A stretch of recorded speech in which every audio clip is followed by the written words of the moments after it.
50人复购设定这样的目标，所以1314就变得特别的重要。而我们的系统的1314又是我们的镇宅之宝就是透过一场一场的1314，2年多的时间，让我们的团队可以裂变得如此之神速也如此能够有这么好的人才辈出，财富走在财富自由路上的创业者所以今天我们的1314是能够带大家拿结果的一个有效启动伙伴的方法。那么到底该如何做呢？其实很多伙伴都已经在做1314了那我想用半个小时的时间来请我们现场的一些做过1314的伙伴去谈一谈体会。体会呢分3个方面，一个是简单介绍一下自己第二就是讲一下你做1314的一些经验精炼的提点一些经验。第3是你觉得你做1314没有达到的一些结果的卡点在哪里？障碍点和问题都是在哪里发生的？这3个方面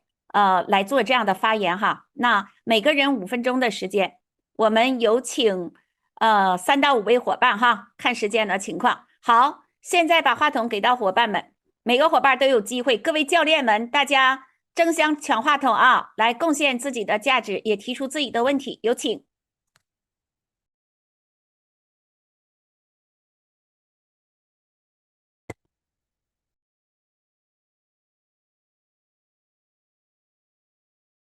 请我们线上的做过教练和领导人们可以给大家做分享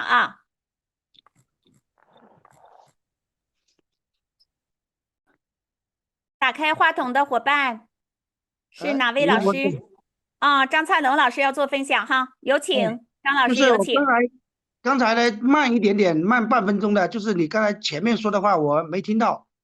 这个要做怎么样的互动或者发言，请雨露博士再说。你看我们这个灿龙老师太可敬可爱了先抢话筒，再问问题是啥？他的理念就是任何问题我都有可跟大家分享的料。我的问题是参加过1314的伙伴参加过1314的伙伴，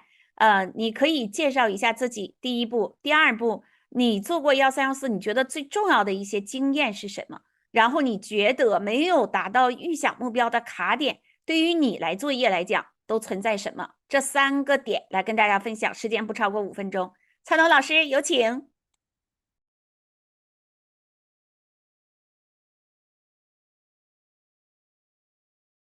蔡龙老师，你的静音打开一下就可以了。好，这个谢谢雨露博士我叫张灿龙我是坐标在福建，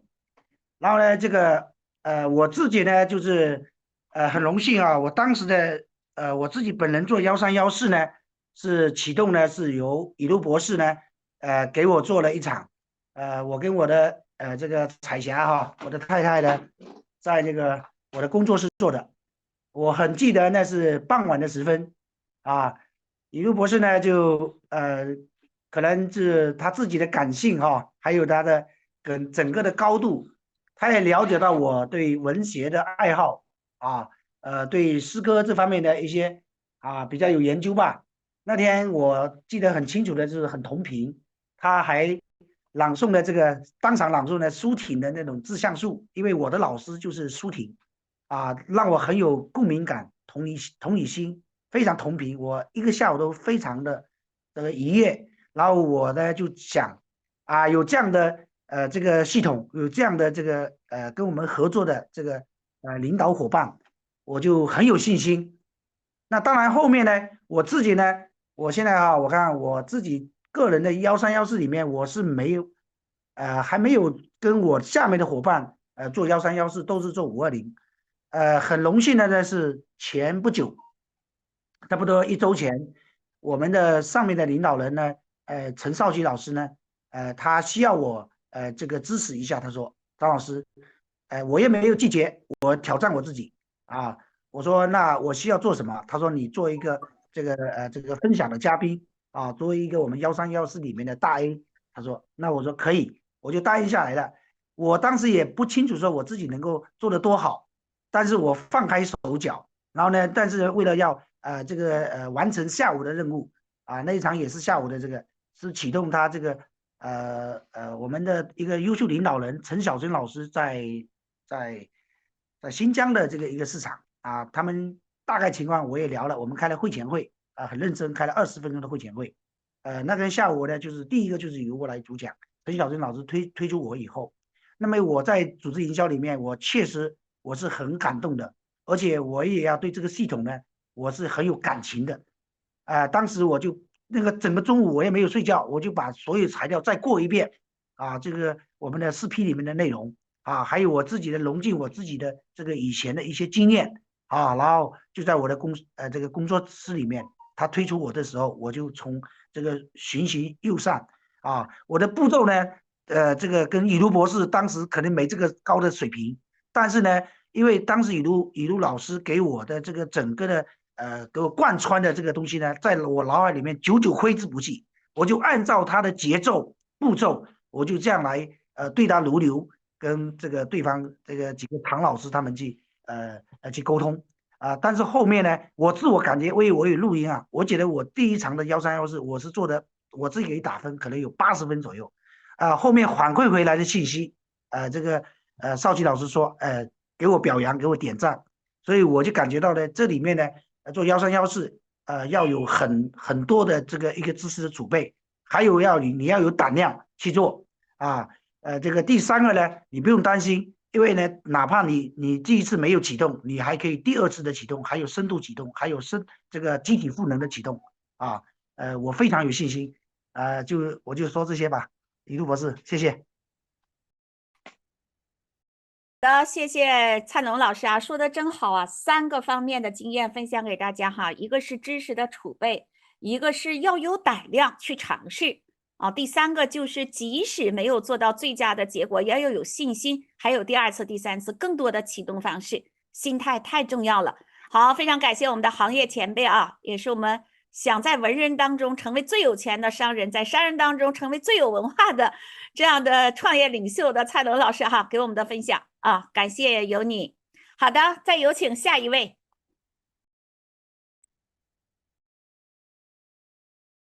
等一下啊，稍等，我一个一个来啊。好，青霞姐有请。雨露博士好，线上的老师们好。我分享一下我对1314的感受啊。我的第一个团队呢，也是由雨露博士那时候来启动的。启动的时候呢，协调大使是一位刚开始分享不久的，是一位贾老师。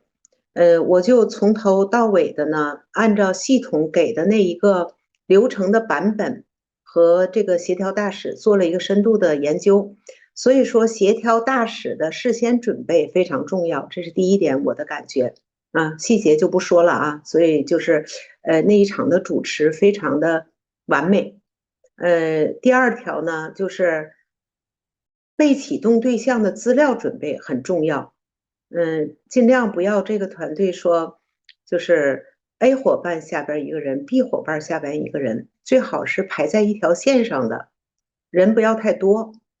就是2到3个人就可以，因为我们系统的1314呢，是真正能够可以解决问题的。另外就是伙伴们的资料的提供一定要详细，从现在目前的状况、产品的这个产品状况了，定薪定业的这个心理状态了，还有问题的卡点了等等，还有就是家庭能拿出多少时间呢？目前什么状况啊？等等。如果把这些个资料完整的提供，这样呢就会特别利于这个教练组的一个分析。我觉得那次也是非常成功的。我记得当时的副教练是谁啊？反正就是感觉特别成功，这是一场非常成功的。然后在交叉赋能有一次，我们请到了这个熊英老师，也是按照这个系统的版本流程，就是非常详细的这个就是把这个被启动伙伴的这个情况详细的汇报给了教练组。这样呢，就是那一场启动也是熊英老师也是，就是一个非常高超的大 A 技术哈，完美的启动了当时也是2位曾经的政府的一个工作人员，所以我觉得1314呢作用强大，现在我也在积极筹备提供我们的1314的这个被赋能的小组。雨露博士，我就说到这儿吧。太好了啊！看我们做过1314的这个领导人都特别有感受啊，而且都是很注重这些特别落地的经验给到大家，协调大使的贯穿作用，包括整个的串场的那个协调啊，非常的重要。启动对象越聚焦越好，启动的资料越详细越好。而且在这个过程当中，我们教练组的配置越能够适合对方的那个匹配度啊，这个资源匹配度越强越好啊。在这几个方面啊，青霞姐总结的都特别到位哈。好，感谢青霞老师。我看接下来啊，大家都在踊跃发言。好，我一个一个来啊。那个庆荣老师有请，刘庆荣老师。谢谢大家。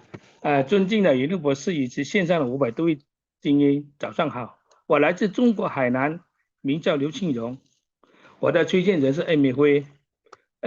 我们之前做1314的话，会前会啊，都做得很到位。现在就是说，对他们说，他们建筑1314后，就是他们跟他们讲了以后，也把这情况啊说啦，都系统是什么都讲了，都是他们就是说，第2次邀约他们就不想建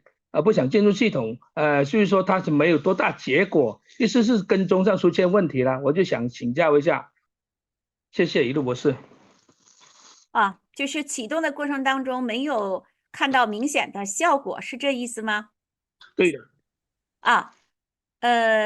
那这个需要分析一下啊，就是教练组的搭配呀，包括启动对象几个什么样的一个关系啊？一会儿我们做完这个讲解之后，我再请你发言，看看问题差在哪儿，你就可以自查出来了，好吗？好，那我们小汤圆老师有请。小汤圆老师做过太多的1314了哈，基本每天都在做。好，请小汤圆老师。好，谢谢雨露博士啊，谢谢线上的各位老师，我是小汤圆，现在的坐标在深圳啊。其实一说到这个1314，我特别有感触啊。我还记得我在去年的4月份的一天晚上啊，都已经是晚上的10点多钟，雨露博士跟郑博士还有维娜老师，在1个半小时后呢，我们的华医生马上又来支援啊。其实那次呢是对我做的这个，但是我当时完全不懂什么是1314啊。我觉得这个让我当时的感触很深的就是，雨露博士特别的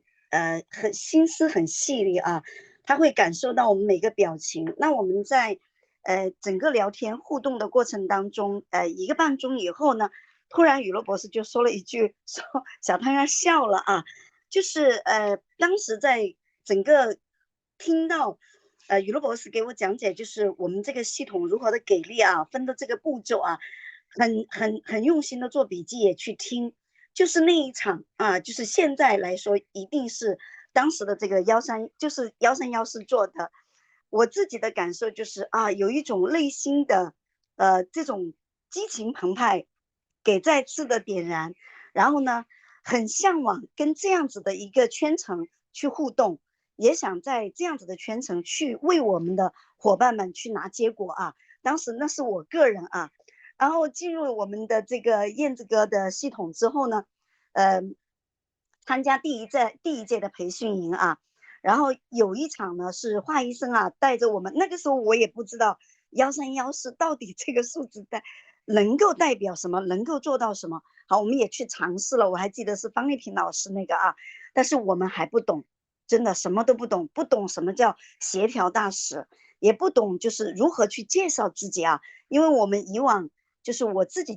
曾经经历过一个平台是没有任何系统，也没有人教我们怎么去讲这个故事啊。然后如何把我们的视频融入到故事里面去，带出这个价值输出啊。所以来到这里的时候，每一个环节每一个动作啊，我觉得只要按照系统走的，特别是在做1314啊，我觉得很多时候我们说我们很注重这个会中会的这个内容，但是其实最重要的是会前会啊，非常重要。因为会前会可能我们会花1个小时2个小时去了解对方的背景，然后如何去跟我们的协调大使达成一致，还要就是给到要做1314的这个团队他们的期望，你想做到什么样的效果。我觉得这个就是我们所有要去经历的这个过程啊。就像刚刚老师们说的，可能我们刚开始真的胆子也很小，也不敢去做，到底要怎么做啊。然后呢，虽然系统也给我们一些方法，但是没有经历过，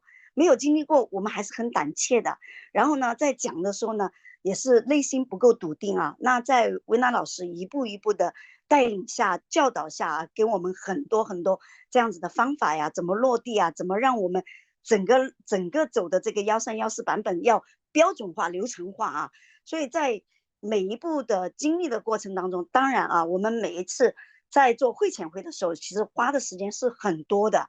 因为在每一个环节，如果对方是什么背景啊，我们如何去把我们的生命故事及时的调整啊，然后如何要讲到别人想要听的，就是我们在讲我们的生命故事，已经在解决对方的一些问题跟卡点，全部都可以为他解决。就等于说我们的生命故事再带出我们公司的实力啊，带出我们公司的简单的一些制度，再带出我们的团队系统还有产品等等，其实对方已经在聊天的这个过程当中他能感受到。还有就是在会中会的时候，其实提问的环节我们系统也给到我们很多方法，就是如何去问关键性的问题啊，就是不光是我们说，我们要听他说。因为今天他来跟我们这个他有卡点嘛，好，我们才是做这个1314如何去启动它。就像我自己当初这种内心，其实我们每个人都有缺口的，就是需要一些老师来激发我们内心潜在的一些埋在内心里面还没有打开的啊。所以在这个过程当中，每一个爆发点都是我们提问就解开他很多疑惑，然后他在跟我们互动的环节当中，他感受到我们的专业。因为当我们从生活化走向专业版的时候，对方一定是要因为他要来经营这个事业的话，一定是要走向一个专业制胜。所以这个感觉，所以所有的教练都是要在这个过程当中提升我们个人的成长速度，非常快的速度去成长，而且是在某一些压力啊，这个压力又来自于一种开心的就是我们想要去帮伙伴们做到的效果，那必定我们个人成长是有一些压力，但是这个压力又同时带着快乐。因为我们每一次做完之后，我们在总结经验的时候，我们无比的兴奋，然后又觉得很开心啊。那在会后会呢，我们也会带出跟这个协调大使啊，因为协调大使所以带着团队来这样经营来做这个整个流程啊。然后呢，我们就会说48小时的黄金时间必须要跟进啊。就是当我们做完这个1314之后，我们关键性的人物还有我们的协调大使一定要去跟团队跟进。这48小时就会在您做完这个会后会，你做完这个1314啊，我们跟你这个做完这场的聊天啊，你感受我们要去跟他做，在这个我们的会后会当中做完之后，他们还要再去做的。他们再去做的时候，其实就是去了解对方对我们这个团队的感受，这个过程他的感觉很重要嘛。还有就是我们马上把行动方案开始跟进。所以这个48小时啊，对我们来说，每次的1314跟进是缺一不可，一缺就等于说这个链子前面会前会、会中会、会后会都做得很棒，但是呢中间做这个整个中间做完了，但是在最后在跟进的时候，我们把时间一拉长的话，就把这个兴奋点就拖慢了，就是这个热点就会慢慢降温嘛。所以我们在这个时候跟进的时候，就会给到对方呢，就会觉得我们你看跟进这些老师这么的关注啊，老师们这么多用心啊，就会让对方感受到。所以在这1年2年啊，这个做了很多从刚开始的协调大使，然后做到这个做副教练、正教练，也在上一届呢，我们的团队啊，小团员团队也出资了15人的这个教练啊，来跟验这个系统做交叉赋能啊，也让我们很多教练、很多团队长都得以提升啊，大家都能够有这个能力去驾驭来做这个1314啊，所以非常的关键。当我们把520的基础都打好之后，我们就是开始要做深度，把1314深度往下做，然后底部燃烧，然后一串一串的就往上走啊。这个就是我在燕子哥啊进入这个学习当中每一步真的是那种感觉啊，就是每一个环节您都会觉得每一场你都那么的重视。我自己觉得自己在念书的时候啊，考大学的时候，我都觉得都没有像现在如此的这种心思啊，然后呢为团队想要去付出，想要为大家去拿到结果的这个志在必得的决心啊，所以提升个人真的很重要。好，谢谢。再把时间交给我们亲爱的雨露博士，谢谢。好，谢谢小汤圆老师啊，讲的整个的就是1314一个注意的点啊，会前会怎么去重视精准的做启动计划，在启动的过程当中注重互动、发问、倾听啊，注重跟进，尤其48小时之内要做一个强跟进，这就是我们要讲的，还要再做被启动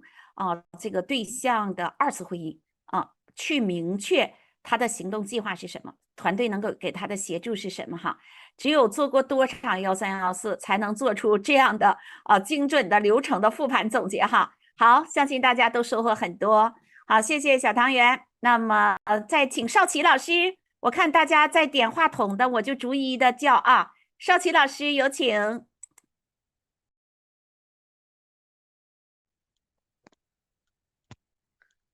好的，打开了，谢谢雨露博士，各位燕子哥的家人们，大家现在好，我叫陈少琪，今天声音有一点哑，我在刚开始启动的时候，那时候我第一次听了520，杨浩老师那时候第一次跟我讲520的时候，我心中一点概念都没有，非常的模糊，然后第二次给我启动1314。那一次是董丽姐跟永浩老师给我做，然后陈红老师做协调大使。当时永浩老师跟董丽姐做1314的时候，做教练的时候，他们可能也是做的不多。当时我印象非常的深刻，只要我做了1314以后，我那时候目标就非常的清晰。所以永浩老师问我目标，我就说自己1年时间，通过1年时间。努力拿到500人幸福奖，那么所以现在呢，过程过来呢，其实我的速度是大大的提前，这个月应该会上500幸福奖。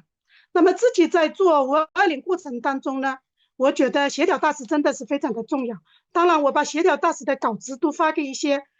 协调大使，但是没有认真按照协调大使的一个标准去做。那第二个呢，很多的伙伴呢，一听到1314深度启动呢，就非常的兴奋。就拖家带口的上来，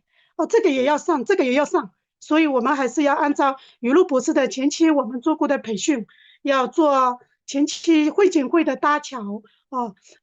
这个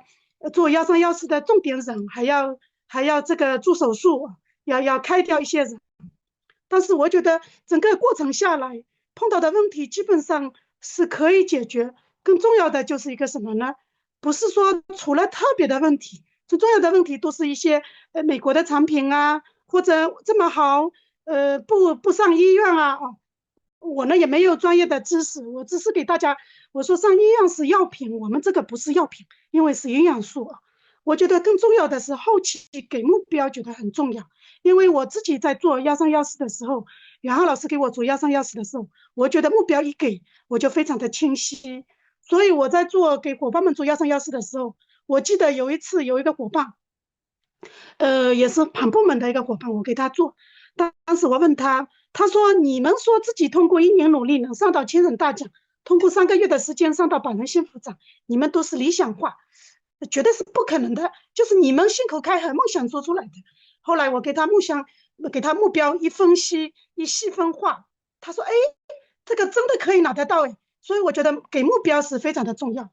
还有一个就是。大家切勿不要拖家带口上来，拖家带口上来，你没有一个准确的目标。我在做的过程当中，我不知道跟谁对话，就找不到着陆点，找不到重点。就非常的无力，这个拳打出去就像软绵绵一样，我不知道跟谁讲话，所以这几点是非常的重要。雨露博士，我就说到这里。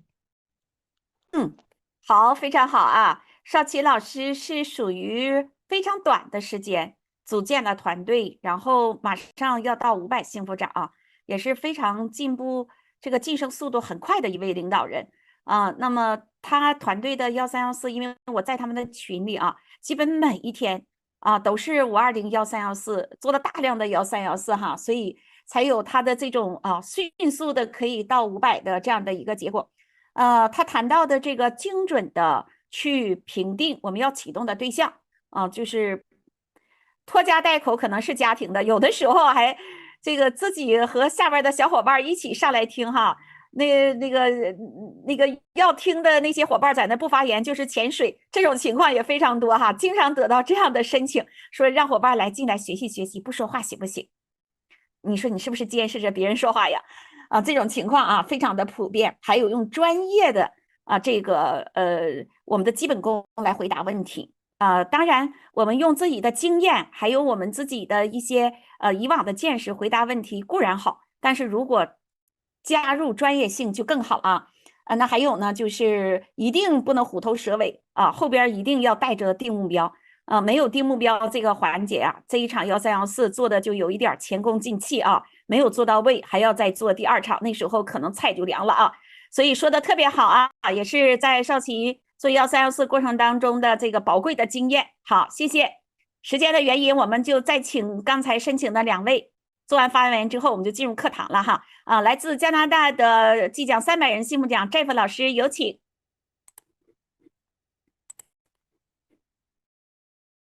应该已经到300了吧？Jeff 老师有请。好的，听得到吗？好的，那个在线的我们燕子哥的这个家人们，大家好，我是来自多伦多的Jeff 张鹤腾，我现在呢已经是300人幸福长了，正迈向500人幸福长，我也在这个地方呢就感谢我们团队的支持，其实刚才伙伴呢已经提到了这个1314给我们这个带来的这个作用。其实我呢入行这个行业不久，我刚开始的时候呢是把这个520、1314就是没有整明白。那么呢，通过这个系统里面的不断的学习，现在呢通过几次1314以后，发现除了刚才我们几位老师讲的那几个要点，我补充几点。第一就是说，我们作为这个1314，实际上是在有了一定基础的伙伴的基础上的一种深度的一种挖掘它深层次的问题，去启动它，让它发自内心的去愿意做爱健康这个事业，同时呢也能给自己定目标。刚才定目标的事情是非常重要。第二呢，就是说我们的时间一定要够。我们在做1314的时候，如果我们时间很匆忙，作为协调大使，他根本就不可能让就是我们的被启动的对象去把自己内心的这个。通过我们这个教练的这个询问一些发散性的问题，挖掘到他深层次的问题。如果挖掘不到问题的话，他最后还是抱着问题回家。所以说，最后你给他那个分配目标的时候，定目标的时候，也会有受到很大的影响，就不会有目标，他愿意接受。另外一点呢，就是说，就是我们在这个启动的伙伴，他们之间一定要有关联，要有一定的这种，比如说咨询线或者是他们之间要有这种层的关系这样的话他们才能够劲往一处使。如果这个时候你叫上来的伙伴他是分在不同的这个区域或者不同的线，这样的话可能就会产生一些就是说使力不到位的这种现象，就能够削弱我们1314的这种效果。最后一点呢，就是说我的体会就是作为这个协调大使，一定要把这个会前会安排好。如果有些伙伴他比如说这个咨询线有一个这个点做得不好，我们要加班，要把这个点要疏通，让每一个这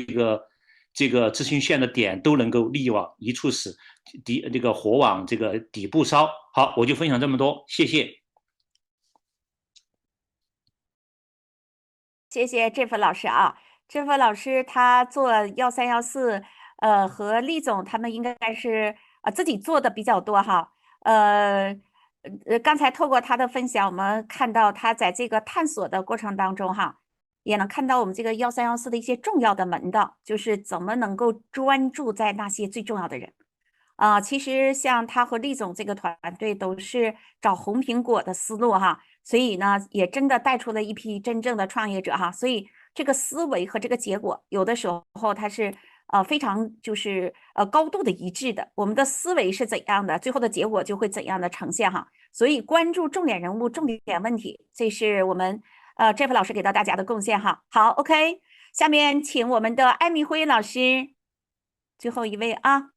然后到点了，好，艾米有请。来自世界各地的伙伴们，大家好，我是艾米辉，坐标在香港，很开心，很感恩在这里可以跟大家一起赋能啊。那这个1314呢，在刚开始，我还记得我刚刚来的时候，我是懵懵懂懂的什么520啊、1314啊、311我都不懂但是我就见证我们团队的陈曦菲菲老师一直在做。那后续呢，我也邀请陈曦老师跟菲菲老师来到我团队做。那个时候我是在观望，那慢慢的，我领悟到这个1314的这个当中的这个厉害这个关键到那个重点。我还记得我在这个1314刚刚开始，我也不懂，我是模仿。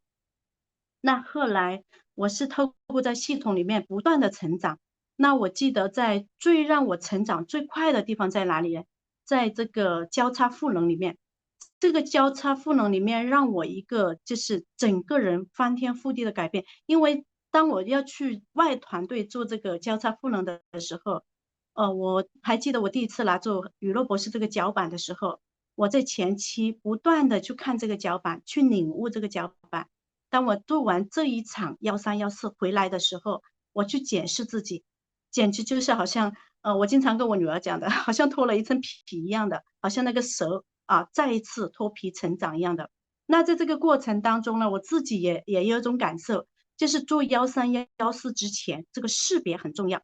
到底这个人是不是对的？是他想要来做这个生意，还是你想要他来做这个生意？这个是很重要。当我们识别到了对的人，他是个对的，今天他是带着梦想、带着渴望的心想要来的话，那在这个当中，这个协调大师在前期这个资料是很重要。到底这个伙伴他是目前处于什么状态他是有什么痛点？现在到底是处于一个什么纠结？那在这个过程当中，协调到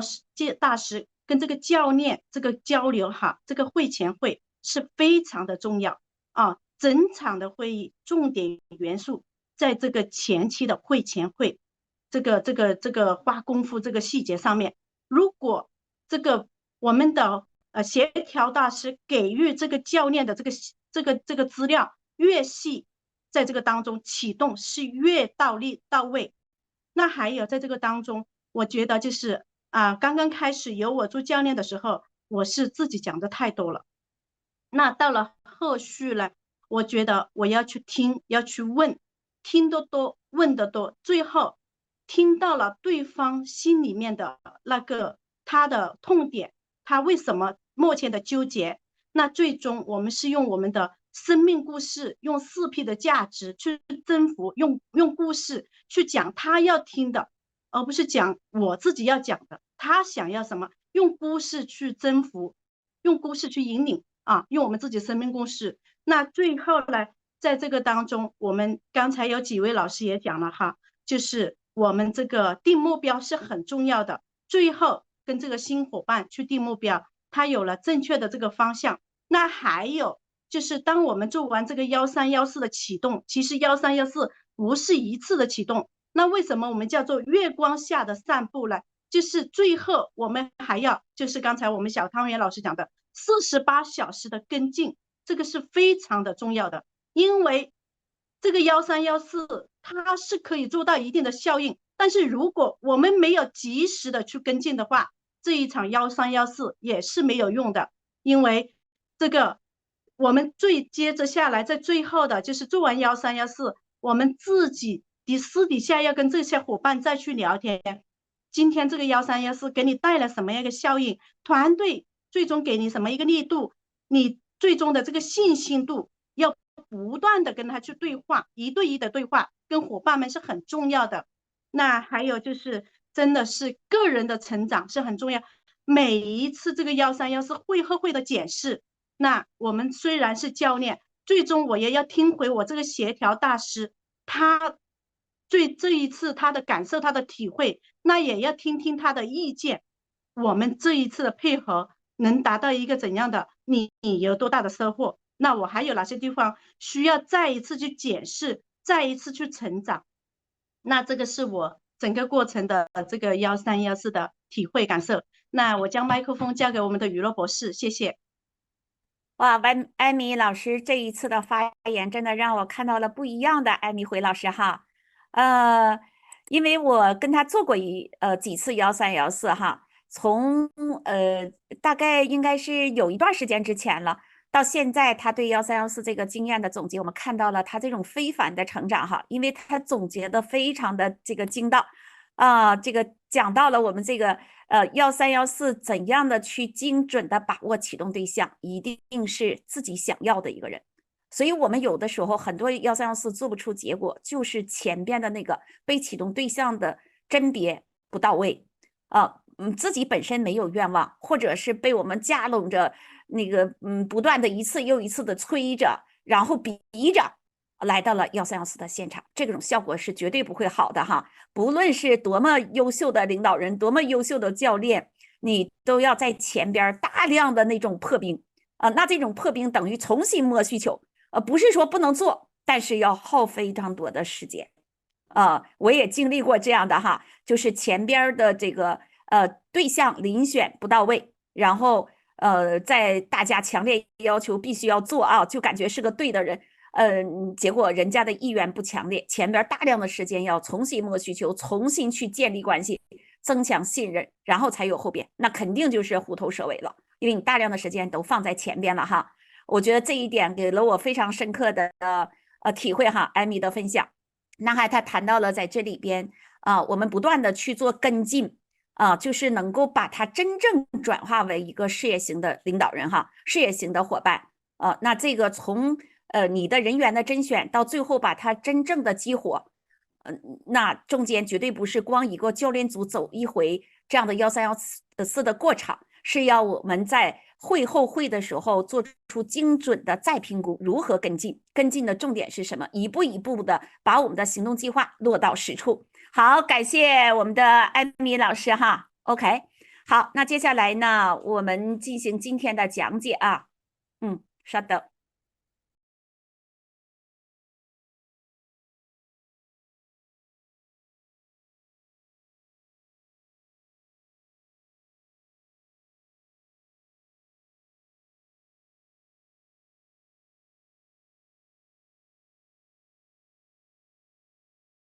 最大化，稍等咦，我又不会弄了。其实我是个动手能力很差的人，笨笨磕磕的。哎呀，逼得我呀，啥都给学呀。我看这怎么能最大化了？咦，怎么又不对了？好了哈。好的，那等一下我把刚才的大家的分享做一个。哎呀，等一下，把分享做一段，然后再重新做一个。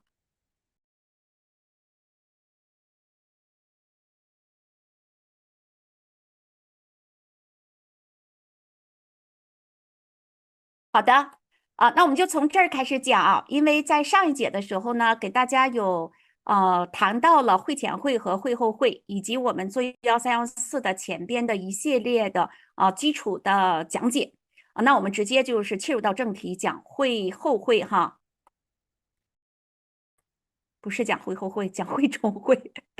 会中会主要是讲会中会，今天重点锁定会中会。好。那会中会呢，就是我们在前期的会前会已经开得特别的充分，确立了我们要启动的目标、启动的重点人物和重点的要回应的问题，以及教练组的分工和我们整个协调大使要贯穿的流程，这些全部都已经确认没有不确定的情形的情况下，我们才开始会中会，这样才能够保证我们的衔接是有力的啊，效果是确切的。好，那么我们在会中会当中呢，是4个非常重要的环节啊。第一个呢，就是透过我们每个教练和我们的副教练的生命故事的展示，带出爱健康的价值，综合价值。每个人可能会有不同的层面的重点啊，来去 assure 确认爱健康的价值啊，这是第一个回合。那第二个呢，就是要对伙伴在他自我介绍同时提出他的问题的这个环节，记下每一个被启动对象啊提出的问题，然后对应着你的教练分工的那个前边的计划里你的那个部分，来去把我们做生命故事分享时候带出的4P 价值，同时把你负责的那一部分可以做答疑解惑的工作啊。如果能一步到位，把这些个问题透过你的生命故事的讲解全部带出来了，它就没有问题了，就不用再有单独的答疑解惑这个环节。如果我们没有带出来，那教练组长还要就被启动对象提出的问题进行答疑解惑。所以答疑解惑是一个非常重要的环节，就是拨开云雾见太阳哈，就是这种柳暗花明始于什么？答疑解惑，心中的石头要搬走。所以这个环节经常占用我们大量的时间哈。第3个呢，就是教练组长要有力的发问进行对他的潜能的开发这个环节发问是要把他心中的石头拿走之后，来去启动他的潜意识，还有他的潜能就是那个 potential。这个环节也是非常的重要哈。我们有的1314效果不好，就是这个环节没有做出来，只答疑解惑了，然后就结束了那后2个动作才是重点，前面都是铺垫第4个动作呢，就是一定要给出设定目标的行动方案 action。所以我们这个叫4A 的一个会中会要完成的4大指标。好，那么在这个过程当中，如果做更精简的提炼，怎么才能够做出一场高水平的1314？所有的这4个方面似乎都没有那么的困难给到我们一个4P 的讲稿，好像有一点意识就行。但是不同的教练他有不同的效果，就来源于这几个字儿。我们在这个过程当中，教练组是不是能够做到相互的充分的肯定，教练组成员的相互的肯定，还有我们给到被启动对象，特别是协调大使和他团队的那个副教练就是参与教练组工作的他团队的那个领导人充分的赞美，这非常的重要，给人的感觉完全不同这是一个叫美好吸引美好的过程，而不仅仅是赞美被启动的对象。所以这个赞美是3重的，第一重是对整个教练组相互的一个赞美认同，第2个是我们的教练组长副组长对于这一场被启动对象的领导人协调大使和副教练的赞美，第3重是对被启动对象的那种客观的充分的赞美。所以大家把这个赞美分成3个层次，你再去运用的话，完全不一样的效果这个就叫美好吸引美好用我们的这份相互认同的美好来打动被启动的伙伴，这是和我们不产生这样的相互认同赞美维护完全不一样的。第2，有力的发问。什么叫有力的发问？直指对方的痛点，但是你的问题又不是给对方制造尴尬有力量的发问并不是要破坏我们今天交流的现场，而是要创造整个能量和磁场的提升，要升维的去产生共同的思考，这叫有力的发问。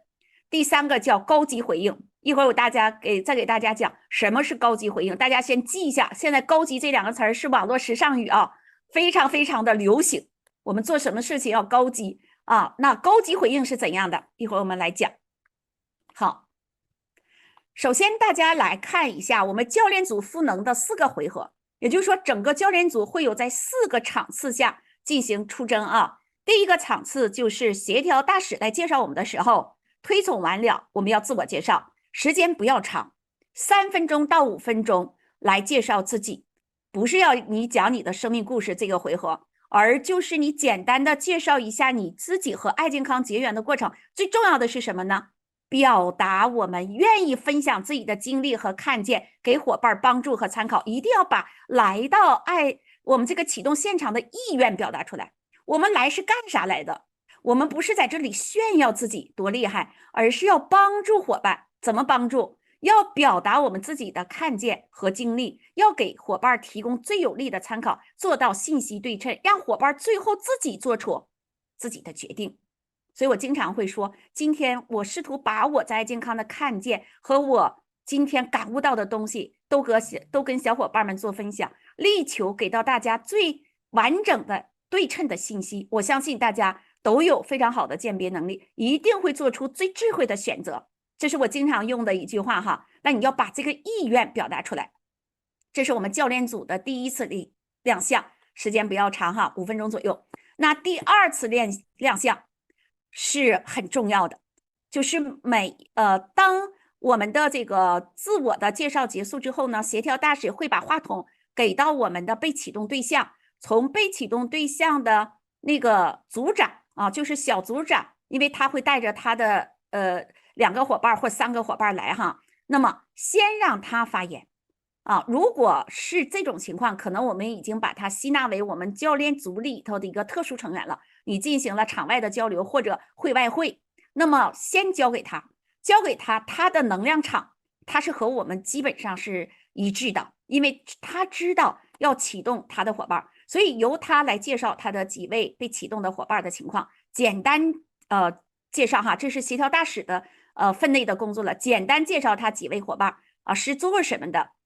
然后什么时候加盟爱健康的，现在是什么样一个情况啊，就简单介绍就可以了。然后由被启动对象接过话筒的时候，自己再单独介绍啊。那么这个时候被启动对象就会打开话匣子，把自己的疑点呐，把自己的生命故事呀，我们可能会说，大家可以用这个5分钟左右的时间介绍自己，但是他如果是用超过5分钟的时间，你不要轻易去打断他，因为这是难得的一个让他能够展示他自己，我们却进一步的确认他的痛点、需求点，跟他接下来该怎么去启动的一个机会。所以如果他不超过10分钟，你不要轻易去打断他哈。但是我们前面可能会讲一下啊，请某某某伙伴你用5分钟来介绍自己啊。那么当这个介绍自己的过程当中，我们的这个线头的领导人，就这个小组长要提示，请大家也把自己在爱健康事业当中的一些问题、存疑的问题，或者自己最想表达的一些疑惑都说出来。那么这个环节大家教练组就记下了我们要回应的问题是什么，那么把所有的问题你都要专注的记下来，不要只记自己的，因为这个里边还有个照应哈，把所有的都记下来。记下来完了之后呢，重点锁定哪一个问题你在讲你的生命故事的过程当中要去回应。好，所以呢，当协调大使把话筒再交给教练组长的时候教练组长就会来调动我们的教练组的成员，由谁来先做生命故事的分享，往往是教练组组长先做生命故事的分享，来回答他所承担的这个问题因为这是教练组长是最有经验的哈，也是这个最有能量的那么在这个过程当中就把整个的一个聊天的磁场提高到了最高的这样的能量级上哈，所以这个开局是非常重要的。好，那么教练组长来做完自己的这个部分之后呢，就会推崇他的副教练推一个副教练的推崇，如果有2个副教练他会来推崇副教练，然后把话筒交给他由他来讲他承担的部分。那么教练组长通常还会有过渡语比如说刚才说青霞姐青霞姐就比如说是我的副教练，那我会做强有力的推崇我说青霞姐在美容行业20多年，她非常的了解传统行业的痛，她也知道很多的美容院的老板怎么去思考问题现在在怎么去寻求方向。那今天我们的小何老师你就是在美容行业，我相信青霞姐的这份经验，包括在爱健康的看见，一定会帮助上你。而且她是一个特别优秀的领导人很快就带出来了300多人的团队传统企业转型成功而且他人呢又特别好，你有任何问题一会儿都可以跟他1对1的进行交流。哎，我就把话筒呢交给青霞姐。那这个时候我是点了一个重要人物的名字，对不对？点对方的名字非常的重要哈，因为他是我们要启动的重点的对象。那青霞姐接到我这个提示之后，她就知道要对这个伙伴开始讲自己的生命故事。那么她在讲的过程当中，既会回答的问题，又可能会跟他进行互动，因为我对他已经有提示了。这个就是现场当中的经验有推崇，还有提示。那么第2位教练也是如此这个是我们的这个第2次出场一个教练和1、2个副教练，在这个过程当中讲生命故事和自己承担的4P 的重点，然后就答疑解惑，进行价值输出。那第3个环节也是这一场1314能不能出彩的非常重要的一个环节，就是教练组长的发问。有的时候呢，教练组的副组长也可以会发问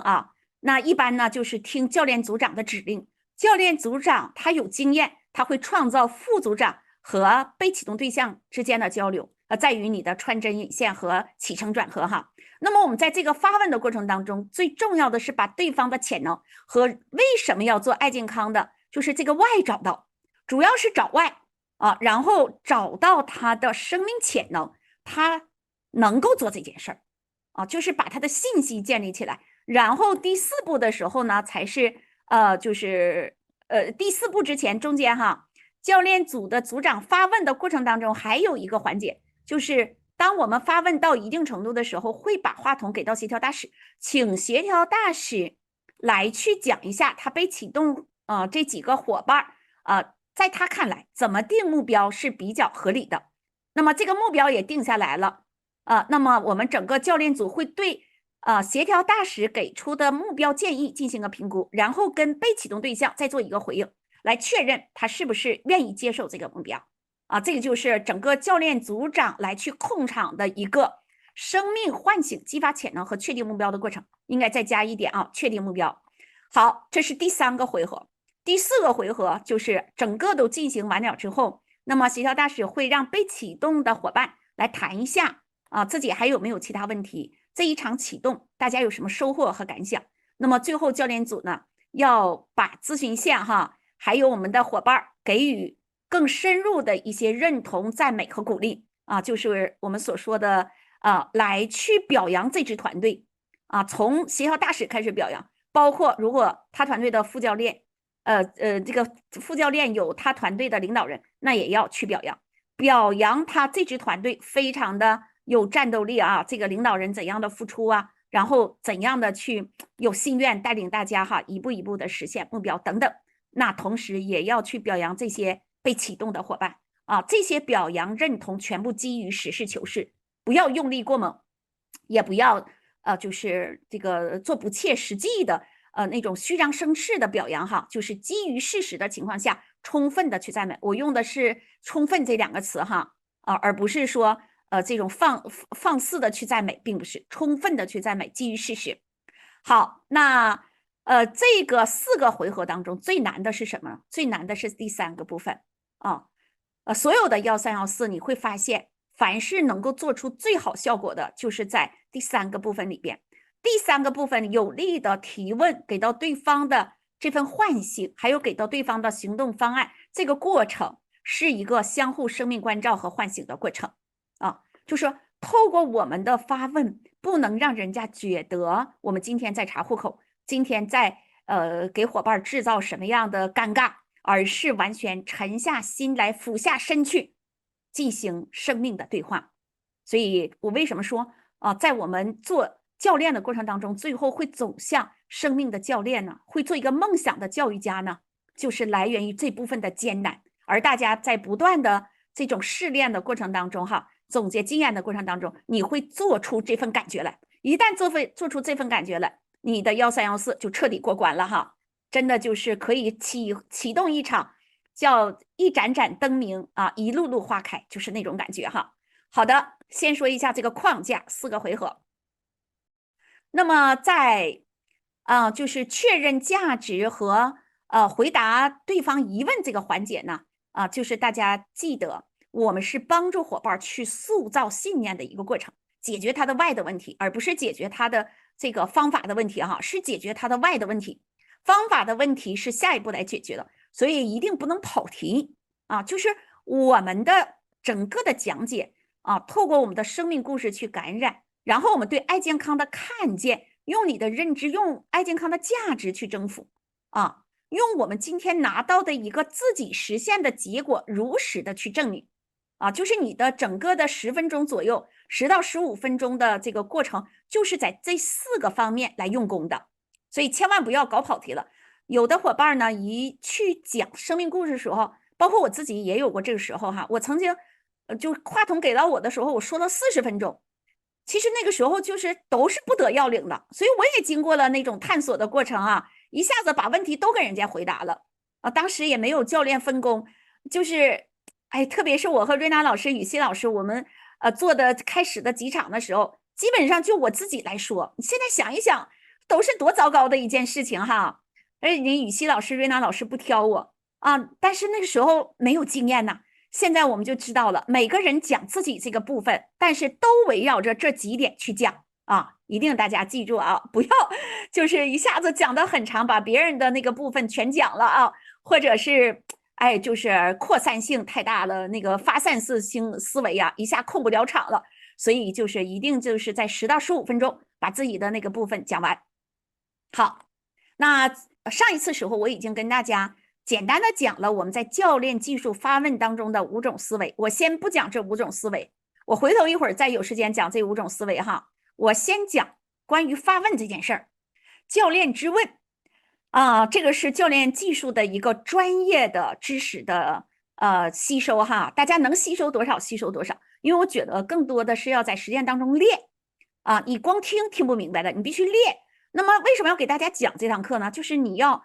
有教练意识。要知道教练技术它的核心框架是什么，那你带着你的意识去做的时候，我们叫意在先哈，行在后，那你就会受到这种引领，就不会盲目啊，时刻你的潜意识会提醒你我要专注在这些方面。教练之问就是围绕着2个方面，一个是潜能，一个是干扰性因素。我们都知道我们做1314是要创造绩效的，可不是在这走过场浪费时间的。所以有的伙伴就会说，哇，大量的1314会前会中会后5、6、7个小时，这是干啥呀？不上市场吗？天天你不上市场怎么去创造业绩呀 ？No， 这种想法是极其错误的，因为我们在这个过程当中会做批发呀。你激活了一个团队，他马上到市场当中不用扬鞭自奋蹄了，他盲目去做市场，谈多少单都是死单呢，谈着谈着把自己也给整死了，你说那是绩效吗？所以叫什么呢？一定要先让伙伴掌握方法啊，掌握他为什么要做爱健康的那个 why， 把那个问题解决了，他就在市场上自动播了。所以1314是个绩效工程，是一个陪伴之旅，但是是个绩效工程，请大家一定记住，它是创造 KPI 的，创造关键绩效点的，所以一定是围绕着潜能和他心中的疑惑，别人看不到的疑惑，你教练组长你要看到，你要能问出来，你要把对方不认识自己的潜能这个部分把它问出来啊，这就是2个方向啊，所以教练之问就是这2个方向。好 ，OK， 好，那为什么要从信念开始？大家知道我们教练的职责就是塑造信念，塑造信念才能够引领他自发产生自觉行为，产生最后的绩效结果。信念是教练的职责，塑造信念。所以今天我们以创造绩效为导向，要重建信念系统。信念系统重建之后，就会自发他自己调整自己的行为，达成他的结果。一个人知道他想做了，他就愿意去列名单，他知道列名单是干啥的，他就愿意列完了之后去跟他的咨询线去进行商议名单、分析名单，因为他知道咨询线能帮他，关键他给知道他咨询线能帮他，他才能够跟他的咨询线去链接，他自己就会有跟咨询线求教的行为。所以你看每一个都是认知先行。为什么要进系统？进系统是解决你的认知问题，解决你的方法论的问题。不是解决你要去干啥的问题，那是术，解决的是道。这个道的问题，认知层面规律的问题解决了，后边自发的产生行为和结果。所以教练组的成员一定要在这个层面上做更多的价值贡献啊。好，那突破这个重围和挖掘潜能，就是我刚才讲的，通过我们的认知能力拿掉他所有的困扰，轻装上阵啊，对潜能进行发问，唤醒他对自我的正确认识啊，盲区这个那个黑点的地方，阳光没有照到的地方，让他充满了这种阳光被照耀的感觉，调动他所有的内外的营养能量和资源，活出他全然的那种宇宙爆发的感觉啊 ！I can, I will, I do， 就这种感觉 ，I believe， 是吧？把这种感觉挖掘出来的时候，那这场1314啊，那就是一个啊，真的就是叫柳暗花明啊，你就能看到花开。好。那我们教练呢有4个角色啊，这4个角色是通过发问来体现的。第一个角色就是镜子，就是你的所有的给到伙伴的讲解，人家看到的是个镜子啊，没有一个镜子在他的眼前，但是你就是他的镜子。即使今天他看不到你，透过你的声音，透过你的能量啊，透过你传达出来的每一句话，他感受到的就是活生生的一个人在我的面前，我要跟他一起链接产生思考。因为我们经常会说，教练组成员可能和我们被启动对象有身份上的趋同关系。你启动的是一个这个旅游业的人，你的教练组里边可能就配一个旅游业的人，那么他就会在这样的同样的身份和背景经历的人身上开始照镜子，在你的身上，你的故事当中，他有神奇的察觉力，自我察觉力，唤起了他内心的自我反思。人家为什么做旅游，今天顺利转行在爱健康，反疫情脆弱可以做得这么好，我为什么不行？我为什么不能够找到一个可以居家做到全球的生意？他马上就产生自查，对不对呀？这就叫一样的情景为什么会创造不一样？那我们教练组长会怎么去发问呢？啊，小林，你也是做旅游的哈，你看我们教练组长教练组成员当中有一位方子老师，他和你一样啊，有这样的旅游业啊那种非凡的热爱和这个带出了非常好的团队，创造了很好的结果。但是他在疫情来临的时候，果断的就转向了互联网创业，居家的这种爱健康的模式。我相信在他的生命故事当中，你一定会看到你怎样来进行这个转型，你会看到。啊，今天我们面临着同样的疫情，但是你的选择不一样，会创造不一样的结果。然后把话筒再给到我们的方子老师，是不是点了对方的你要启动对象的名字，同时又推崇了方子老师呀？这就叫让对方照镜子。那么我们的副教练，你也可以透过你和对方的，因为你们俩身份一样嘛，他又是我们被启动对象，那么你就跟他的交流过程当中，你就产生了问。啊，产生了回应，是不是也让他跟你标准的照镜子呀？这就叫照镜子。所以我们在每一次教练组搭配的时候，都要和被启动的那个重点对象相匹配的资源，把这个作为一个原则来匹配，来增加我们的启动的有效性啊。这是第一个，照镜子。那什么叫钥匙呢？啊，这个教练技术有一个叫谦善的心态。什么叫谦善呢？谦善就是轻松、喜悦、自在的心态，就是你能够在内心当中上善若水，发出那个行云流水般的自在啊！大自在是什么？大自在一定是有善，就是我们在这个过程当中，谁也别难为谁啊，谁也别 push 谁，谁也别强求谁，没有什么分别，你我无别，我们都是平等的生命体。虽然我们做教练组长的身份，对方是被我们启动的对象，但是要放下你的教练身份，而和对方产生平等的对话，对方就会获得一个全然的放松的心态，打开他的心灵啊，自由的和我们交流，回归到他的本心，也回到了我们做教练要启动伙伴效果的本心，但是不忘我们教练的使命，但是放下教练的身段，这就叫谦善啊！只有你拥有了这个平等心。啊，这种心态的时候，你才有了打开人心扉的这个钥匙，大家觉得对吗？所以我们经常会讲这样的话哈，不论对方说什么，我可能都愿意接这句话。我说我真的特别理解你，我回想起我刚开始当小白的时候，真的你说的这些问题我还没有能力提呢。我还真的没有像你这么快的就能够认清啊，爱健康是个机会来论证。我用产品用了1年多呀，产品导向1年多呀，我都不懂得这是个模式，我还可以帮助这么多人创业。我真的当时小白到这种程度，你看我都不如你呢。可是今天你看我不也可以带出这么大团队了吗？所以对你来讲，你只要有这个开始，你就可以拥有我今天所拥有的，你相信不？你看是不是用了谦善的心态呀？你把自己放低到不如对方了。这个话术是万能的，这个话术是真实的。谁没经历过小白呀？谁没有过那种当时的那种尴尬呀？那种别人给我们的那种就是看着我们着急，是不是啊？冥顽不化，我把我推荐人踢出群2次，你说那都得是冥顽不化到啥程度啊？但我今天不也跨越了吗？是不是？就是这个平等的同理心的这种对话就一下子把对方的这种叫防范的心理，把那种墙就拆掉了呀。原来你宇路博士像你这样的，今天已经带千军万马的人，你原来还那么固执过呀？你原来还那么小白过呀？哎呀，真是我他心里都给笑话我了，对不对？哎，我就想让他笑话笑话我，这不就小白同频了吗？哎，这叫谦善钥匙。当然，我们不是说在这就是贬低自己，并不是啊，是真实的呀。每个人，你多大的领袖，你没有过小白呀？你不都从小白开始的吗？真实的再现自己的心境就是说自己的过去式。好，什么叫催化剂？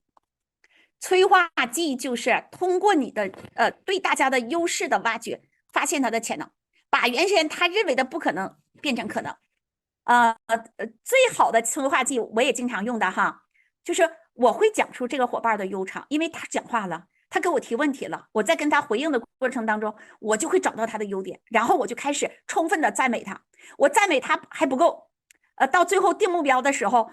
给他可行性方案的时候，我还会跟其他的这个协调大使和副组长，只要是他团队的伙伴，包括被启动的其他伙伴，我可能都会问这么一句话，我说，哎，大家觉得这个系统老师还有哪些优点？因为你们平时跟他在一起时间长我可能看到的还是比较片面的，没有完全把系统老师的优长总结到位大家可以再给系统老师一些这样的评估，大家觉得他还有哪些优点没有发挥出来？他有哪些做爱健康的优势？哇，大家七嘴八舌就开始把系统老师的优点说了好多好多呀。这个时候协调大使要会当的话，就在留言板上开始记录系统老师的优点，这叫什么？重复教练说过的话，暗示被启动对象你真的有这些优点，甚至可以把它截屏下来做一个保留，还可以分享到你的群里。你看我们教练组总结了我们系统老师有这么多的优点，你说这不叫赋能吗？这叫催化剂。大家理解什么叫催化剂了是吧？好，第4个叫指南针。指南针也非常的重要有经验的教练组长指南针是做的特别好的，就是帮他做梳理在跟他的对话的过程当中，你不断的去讲出他的优长，梳理比如说看在线有没有陌生伙伴，找一个。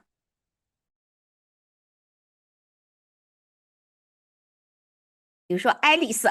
爱丽丝，比如说爱丽丝大家已经是做了这么多的前边的催化剂的工作之后，然后给到他的目标已经形成了他还有一点抗拒，觉得这个目标定得很高那我就会这样来讲我说爱丽丝透过我对你刚才的了解还有我们协调大使谁谁谁提供的材料，我个人觉得你有几个方面特别就是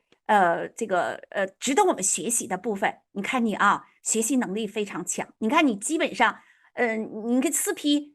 你刚刚进入，你都能讲出这么多的价值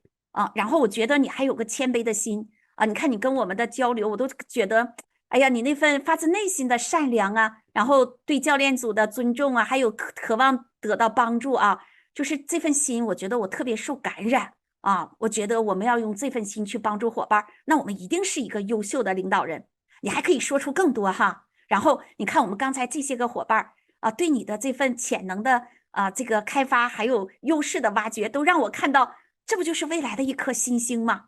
那么如果说这个目标，我们把它当做一个挑战目标啊，我们用一个保底目标10人复购，我们用一个挑战目标30人，让我们在未来的3个月达成。你觉得你愿意接受这个挑战吗？你觉得这个挑战可行吗？我会非常诚恳而确认的跟他讲，那么我想他不会说不行啊，基本上没有人会说不行啊，大不了就是说啊，那好吧，我试试看。他不会说我就不接受你的30人，但开始的时候他会抗拒，他会说，哎呀，30人太高了，我觉得真的不行，我们还是实事求是一点吧，那给够得着才行啊。哎，是带着这样的抗拒心，但是你如果做了指南针，给到他的这种向上的这个方向的指引之后，他一下子就会有绽放的感觉，哎，觉得我应该行啊，还有这么多人帮我呢，哎，找到了自己行的理由，这叫指南针。所以你看，教练这4大角色，我们能不能在问话当中体现出来呢？如果你问的有力了，体现出来了，那你就是胜任了这个教练的角色啊。好，具体的啊，教练之间他的发问一定是切中对方的需求和痛点，对不对呀？我们讲啊，不能瞎发问，一定是有规律的发问啊。那么我今天早上也做了一些，就是给到大家的范例啊。那么马斯洛讲人的需求啊，它是有层次的。你针对不同的人，要有不同的发问啊，不同需求，不同的目前第一痛点是什么，你来进行发问。然后我们可以创造需求，引领需求，再进行深层次的发问。有的时候呢，在一场1314当中，不需要做很多的升维发问，你可能就一个发问就解决问题了。你看啊，有很多伙伴说，哎，我用好了再去分享，我现在真的不想做创业，那是不是就给我们吃了闭门羹了？我不知道接着怎么接话题了。那我们就可以跟他讲啊，我说 CD， 如果这个产品真的确切能帮上你啊，能够帮上很多人，你愿意去分享吗？你看这个问题特别简单啊，我说这个产品如果真能帮上你，你愿意去分享吗？他肯定说，那帮人的事我当然愿意，关键是我现在没有用出效果呢，马上抗拒就来了。哎，我说你相不相信啊？堂主用出了效果，你相不相信？艾米老师用出了效果，你看这些人都是你平时接触的人，而且都是你的推荐人，你能相信他走进爱健康，你是不是也会相信他用出了效果？他说那我相信，但是我自己没有效果之前，我先不去分享那我会跟他讲，我说你看啊，你看看这种情况，你说我妈妈心衰，她2年之前心衰到1分钟只有37、8跳，如果今天她没有用上爱健康，她都不知道现在在哪里。那幸好华医生跟我分享了这个资讯，虽然是一个错误的链接，但是解救了我妈妈呀。那如果说我妈妈没有这个资讯，我作为女儿，我什么帮她的方法都没有，你觉不觉得像我妈妈这样的人特别需要这个产品？如果你身边发现有这样的人，你没有用出效果，不想自己亲自去分享，你做一个转介绍，然后让那个艾米老师来帮你去聊，因为他用产品用出效果，你做一个转介绍好吗呢？我相信你有这份爱心，你有这个慈悲的心，愿意去帮助别人，能够看到别人的需求，对吗？这个叫什么呀？一定是 yes 的回答呀！谁不想帮人呢？谁不想做个好人呢？绝对不会再有 no 了，对不对？因为我已经说了转介绍了，给了他台阶了呀。这叫什么？普世慈善的心，这是每个人都有的，这叫人的这种美好的本性那机会也是这样啊。你现在不要这个机会，你身边有这样的机会有需要这样机会的人，你转介绍好不好？发问的技巧那如果这个人呢，他是一个物质上还没有完全财富自由的人但是他可能也是觉得这件事儿，哎呀，还得从0开始，我没有那么多时间，然后我家里边你看老公又失业了，我先给快速的出去挣钱去，孩子要出国还没有把钱准备好呢，然后我天天都给加班加点，真的没有空。那我们来怎么去解决这个问题呢？我说我特别理解你的现状，你有没有发现你的财务问题真的如果解决了，你的孩子出国的事儿，天天不得不加班的事儿，老公要失业的事儿，你都可以一揽子解决。关键是我们怎么能把这个财务这个事儿彻底解决？靠你现在打工1年之后，你就是10万块钱，你还给说疫情不反复，那疫情又反复了，你10万块钱都没有了。如果在爱健康，咱们就线上作业，不受疫情影响，我们1年之后我们挣30万或者是50万，你觉得是不是可以把你家里这些难事都解决？是不是把财务问题解决是一个最好的解决方案？而且它是一揽子工程啊，一个事儿解决了，相带的这个解全开了呀，那个解扣给解在正解上啊。你觉得我分析的对不对？你说对方能说不对吗？是不是？因为咱们说的在理呀，这叫啥？给他思维的引领、价值引领，来促进他的思考啊。那他如果说现在做着什么样的事儿特别忙，公务员呢或者是企业传统经营啊，那就备胎思维啊，在你现有工作不受影响的情况下，我们把业余时间做个重新规划啊，碎片时间就可以开启这个事业，做备胎，当个副业。但是可能1年之后，你的副业比主业收入还多呢。这个在我们团队当中有太多这样的情形了，所以你说这个备胎值不值得？如果你看我们的脑中永远有那个梯形表如果你现在做目前这个事儿，就只做目前这个事儿，那你就挣个死工资呗。公务员不就死工资吗？那传统企业你就有可能还要遭到疫情的影响啊。那如果我们把不影响你现有的情况下做一个加法，碎片时间的这些个闲余的时间，我们把它用起来，化零为整。你就哪怕一天拿出3、4个小时，我们帮他当做一个副业，那你都可能做出1年之后的30、50万呢。你就是做到100人到300人幸福长呗，那不1年就30、50万吗？别人做到前人大将军，咱们就整成300人幸福长或500人幸福长，不 OK 吗？这个就是一个备胎的思维，做发问，做引领啊。那这个情况是什么呢？就是他的安全感没有啊。你说我们马斯洛讲这个，第一个是物质满足，第二个就是安全感。就像我昨天分享的，我妹妹说她公务员要80%开支了，那都多大的铁饭碗呢？做了将近快30年的公务员了，突然要80%开支了，在不影响他现有收入的情况下，让他业余时间做个加法啊，这个解决他的安全问题。企业家不也是吗？很多传统行业不都是吗？那第3个呢，就是活出这个财富的丰盛啊，这个就是属于更加升维的层面了。针对不同的人有不同的发问啊。有的人说我不在意钱，我来这儿我就是想做一个就是谁需要帮助想用这个产品，我真的不看重钱，反反复复强调自己不看重钱啊，这样的人也很多啊。实际我问他，我说那您财务自由了吗？他说那还没有。我说那你为什么会不看重钱呢？不吱声了或者说哎呀谈钱多俗气啊，咱就随缘分享就行了。那我就会说，我说亲爱的，我知道你不看重钱，但如果这个项目通过你的充分论证足以让你信赖，并真的可以让你通向3大自由，成为家庭的重要贡献者，你还可以获得巨大的财富增长你的这个知识认知各个方面的成长性，那咱们为啥要错过呢？你不要白不要啊，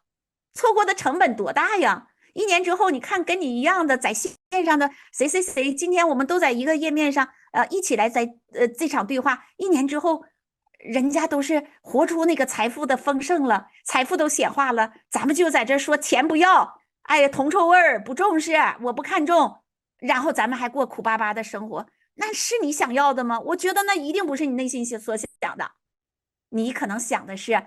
我们要跟别人谈钱会得到误解，我太理解你了，咱不用跟别人谈钱，咱就谈咱们这个轻资产的创业方式，居家创业的可以做加法的方式，不就 OK 了吗？所以你看他的潜在的疑点是什么？他跟别人去谈钱会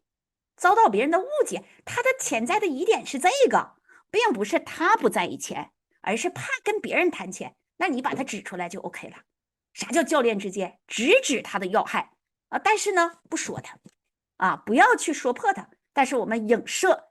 啊，对方说是啊，我就害怕被人拒绝，我就害怕跟人家说钱被误会，是吧？那我们一给他方法，不就 OK 了吗？我们不用谈多少钱，我们谈商业模式，我们谈今天这个轻资产的机会，那自然钱就流向我们了，因为我们从事的是一个爱的事业啊，流向一个善的事业，那是大钱的方向嘛。谈这些东西，对话过程当中，慢慢的就全解开了。那还有呢，再升维职业规划啊，很多人呢非常注重自己的生命意义呀我在职场上我到底应该怎么做？特别是40、50岁的人包括有一些要退休的或已经退休的人，还谈啥职业规划呀？35岁以后你想换工作多难呐！公务员35岁之后一点机会也没有了。你像500强的企业，你如果超过45岁没有机会了，现在都年轻化了。但是我们不可以再有自己的职业规划吗？如果这个项目可以让你拥有一个全新的职业规划，重塑你的圈层，给自己做老板，打造永不失业的创业建设管道收入，你愿意尝试吗？我们可以在退休的时候还可以开启我们创业的第二春天，永不退休啊！只要我们永不停止帮人，我们就永不退休，因为这个事业就是这么神奇，你只要在帮人，你就有收入流进来，做到老。我们的越老越值钱，因为越老你越慈悲，越老你越有经验，越有技能去帮别人。你说这个职业是不是让咱们可以永不退休啊？你觉得把这个职业作为我们未来的一个跨界那个跨越性的选择，哪怕现在就做一个职业规划的备胎 ，OK 吗？哪有不 OK 的呀？关键我们要说出来这些话，这就叫教练之见针对重点人物、重点问题有力的问下去。那还有呢，生命价值层面使命层面的，如果这个项目可以让你有一天实现财务自由，让你的才华配得上你的努力也给家人朋友更好的生活，让你帮助到和你有缘的能够链接上的所有人，给到他们这份人生巨大的祝福，你愿意拿出时间和我们在一起吗？没有一个行业可以让你无边界的用一个手机可以链接到全球的和你有缘的人呢，而你把这份资讯带给他们，你的生命意义该有多么的拓展呢？该有多么的丰厚该有多么的尊贵呀！因为你带给别人的都是机会和祝福你说你愿不愿意把这个当一个加法，或者说慢慢转型到这里？我们一生的24个小时，一天的24个小时，我们今天可以活出24000个小时。你说你生命尊不尊贵？来自父母给我们的这个生命，我们会不会对得起父母给到我们的这个生命？唠呗，就这样唠家常，是吧？就唠下去了，就唠开了呀。这就叫教练之见但是你要针对每个人的情形，给到不同的这种对话，不同的发问我们虽然话语当中是带着能量的，但是绝对不是强迫也没有那种逼迫对方你的能量在那儿，但是呢，我们的态度是谦卑的我们给到对方的是一起的探讨和交流，而不是把我们的意志强加给别人，就是一个引领话题的讨论我说话比较快我一直都在板着自己，做113要4的时候力求慢点说，因为快的时候就容易有这种那个强势push人的感觉，所以大家慢慢修炼，我也需要修炼好，这就叫教练之见，有价值的有力的发问，带着价值有力的发问那么如果是遇到对方就是他有过什么样的过往的经历或者有一个不幸的这个过去，我们不否定，不做评判，这个也要特别的注重一定要注意教练一个最好的最重要的素养就是不做判官，不做评判，一切发生皆有它的美意，一切发生皆有它的理由，一切发生在当下都有他选择的那个标准我们换过多个平台的我们曾经经历过资金盘苦不堪言的别人跟我们来说的时候，我们千万不要否定人家，也不要做判官要专注智慧力量爱的成长。用智慧和心灵去思考，用身心合一去感受每个生命啊！谁没有盲区呀？谁没有过失呀？谁没有自己的苦乐悲欢呐？啊，家家的幸福都是相似的，家家的不幸都是不一样的。我也有我自己的痛啊，一样一样的。所以我们要用一颗带着灵性的那份觉知，还有一颗智慧的慈悲，去跟每个生命对话啊。每个人他当下什么样一个选择背后，都有他正向的动机，没有一个人天生想做坏人的。即使他误入资金盘，他也想快速的挣钱，贴补家用，改善家庭的财务结构，都有他正向的动机和他当时选择那个正向的理由。请大家一定要相信这一点，教练的信念就是要相信人是善的，所以我们就不要去评判，要带着爱，相信善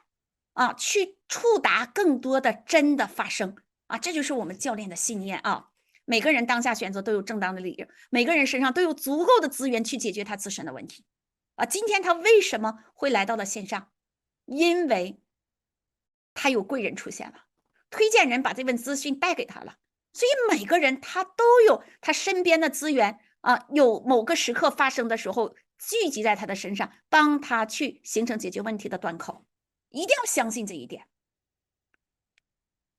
其实这个过程就是来去展现我们每一个教练那个爱的本心，还有我们这份善的力量，还有我们那份天生在我们心中的智慧的具足的感觉啊！教练在引领他人，你自己要是不是一个智慧的人，你是没法就是做一个好教练的。所以为什么这3句话会总结出来？生命感动生命，美好吸引美好，成功带动成功，就来源于我对教练技术的感悟啊！一个好的教练一定是在这3句话上真正的践行者。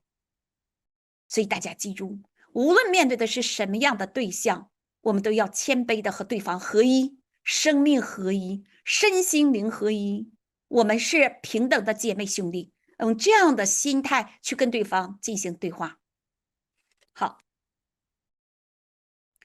好，接下来呢是教练的3个功夫哈。3个功夫就是聆听、区分和反馈。这个在实践当中哈，大家一点的去体会。我现在给大家讲的就是用例子做一点说明哈，大家来体会是不是这样的？你看聆听的4种境界：听声音、听语义、听情绪、听需求。你看，假如对方咱就说是小爱姐姐哈，小爱姐姐说，我呢现在产品还没有完全用出效果，所以呢我想等一等再去分享。是不是我们在被启动的时候经常会遇到这样的情形？那你怎么给对方这种回应呢？就是你聆听到的，你是不是在回应的时候，你需要回应给对方啊？你回应对方的就是你听到的不同的等级。那你要这样说，你说，因为你不知道该怎么回答哈，那你也可以做个简单的回应。你说小爱姐姐，我觉得你的声音真好听，因为你不知道怎么回答他，你还没有回答的能力呢。那你最起码你可以这样讲吧。你主教练在那儿进行回应的时候，你是不是也可以配合主教练在那个留言板上写上，哎，小爱姐姐，我感觉你的声音真好听，这叫听音。什么叫听语义呢？小爱姐姐，我发现你的表达好清晰呀。你这不听语义，你知道他表达的是啥？听情绪。哇，小爱姐姐，透过你的言语，我感受你是一个充满喜感的人，像你这样的人最容易获得幸运了。这些都可以配合留言板，那你也可以当教练组长或副组长，该你说话的时候，你做出这些表达，对不对？你看他表达的是我想这个用好的产品再去分享，当下我不想分享，但是他传达出来的所有的这些声音、语义和情绪，你都可以去表扬他嘛。听需求。亲爱的小爱呀，我知道你有一颗想帮人的心，也想拥有一个被动收入，就是不知道如何开始，是不是？你看是不是开始俯下身来，就着他的认知来去重复他的话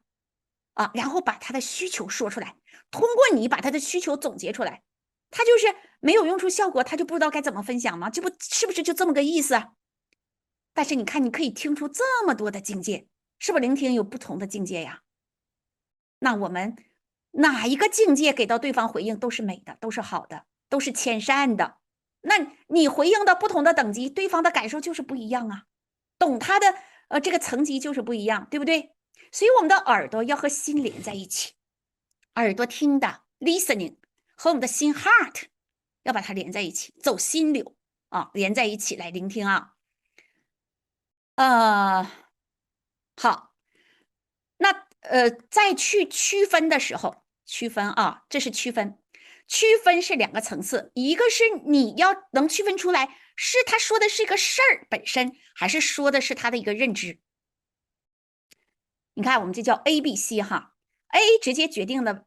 这个 B 决定了 C 啊，就说从 A 我们建立起了一个 accident 事件的发生，让我们对这个事件有反应，就是 belief 你的信念认知系统是怎么样的，然后它就决定了我们的 consequence 一系列的行动会是怎么样的，结果是怎么样的啊，这是我们心理学上的 ABC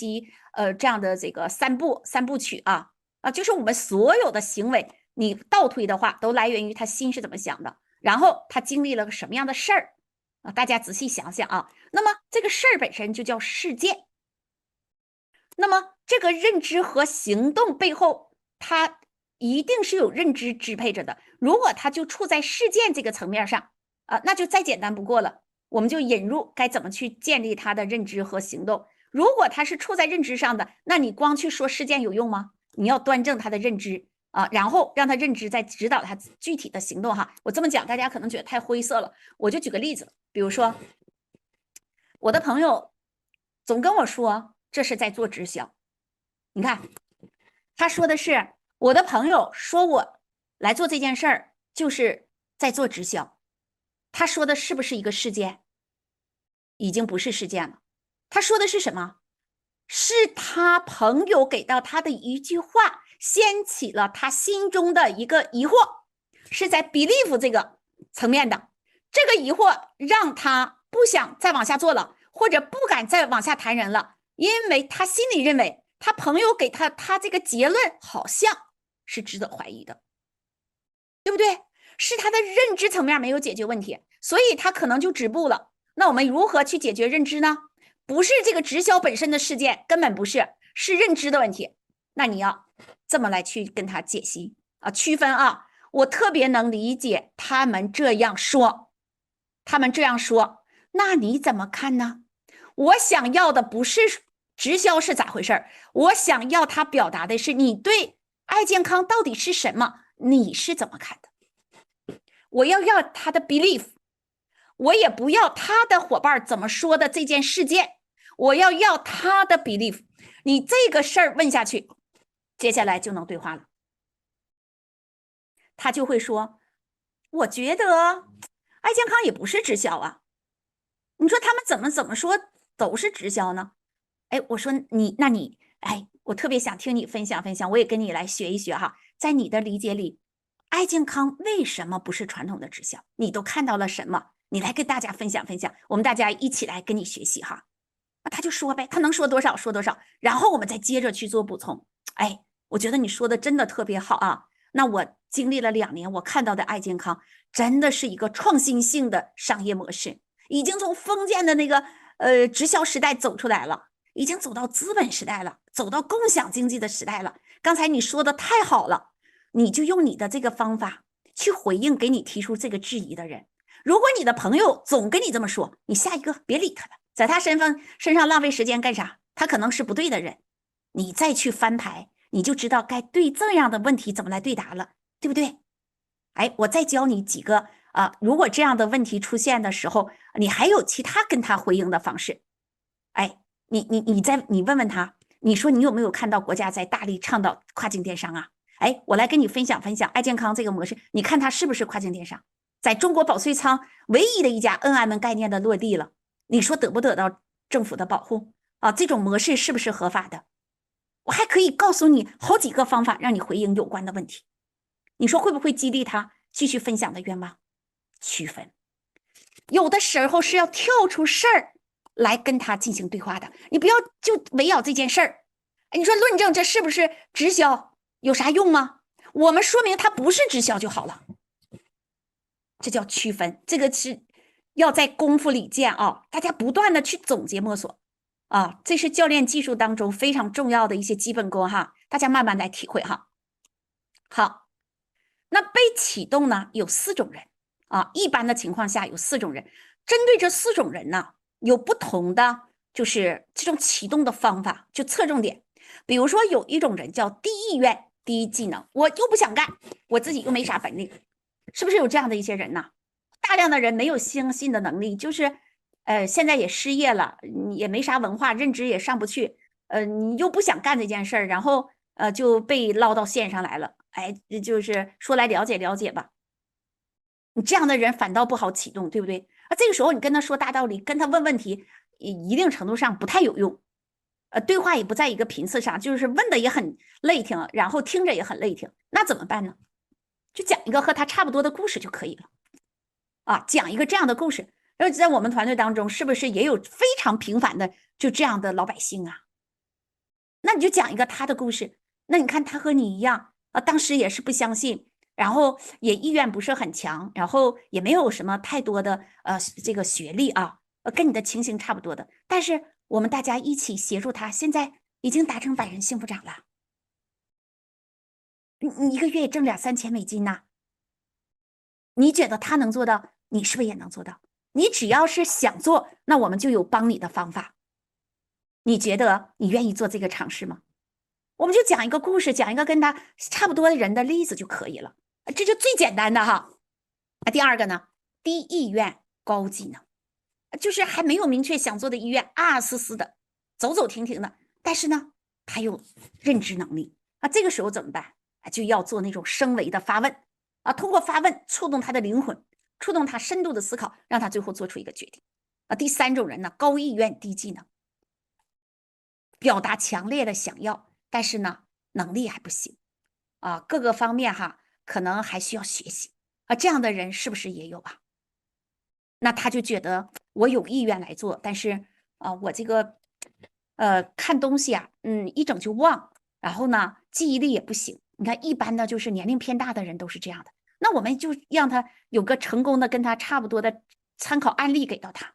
啊。那我们在启动的时候，教练组就配一个跟他差不多的这样的参照给到他就 OK 了。那重点就要讲这些东西第4个高意愿高技能，有一些人一点就可以，很多人他不上线来，但是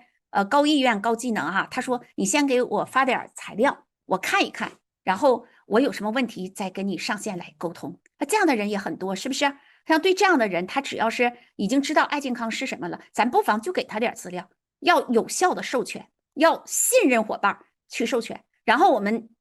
把资料发给他的时候，马上约一个下一次在线上沟通的时间。不要无限制的，就是拖延时间哈。我现在把资料发给你啊，你看你这周末有没有空啊？你先消化理解理解。这周末，我们瑞娜老师，如果有时间的话，我跟他约个时间，咱们线上做一个交流。你把周6的时间，我跟瑞娜老师确认下来之后，你把它留出来，因为瑞娜老师特别忙哈，能给到我这样的一个时间，也是遇到了你这么优秀的一个这个老师哈。我觉得我能请到他，你看你还做了推崇，对不对？我们的老师特别爱才也特别珍惜就是有才华的人，那就通过这样的方式做授权，然后再约1314。你看被启动的基本上是这4种人，大家可以想一想是不是这样的？这是我在实践当中总结的哈，不知道有没有漏的，差不多。好，那接着我就说这个高级了，高级回应。什么叫高级回应？我们先说渐次的啊，就不怎么高级的，然后有点高级的，比较高级的然后非常高级的啊。你看，我们要是这样的情况下啊，就是最简单的说对方提出了问题，然后我们来回应对方。我说某某老师您好，我当时举的是朝阳老师的例子哈，像朝阳老师改名了，我就把它去掉了哈。我说某某老师你好，很高兴跨越时空，通过一个手机一根网线就认识到你这位行业前辈了。你的问题我都记下了，因为对方给你提问了吗？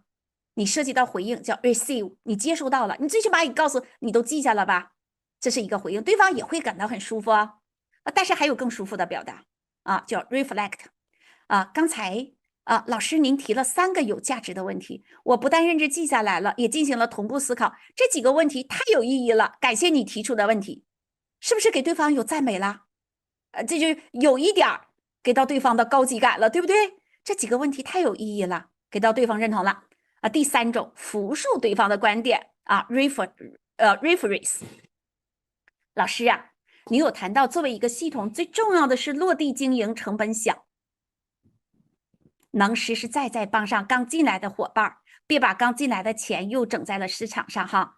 我们的伙伴都需要有这样的系统。所以刚才你谈到的这一点啊，我觉得对系统特别的有你自己的真知灼见，我非常认同你这个观点，谢谢你做的这份总结，复述了对方的观点，对不对？对方说一个好的系统啊，要落地，经营成本小，让小伙伴很简单快速的能上手，是不是复述了对方的观点呢？那对方是得到催眠的呀。当他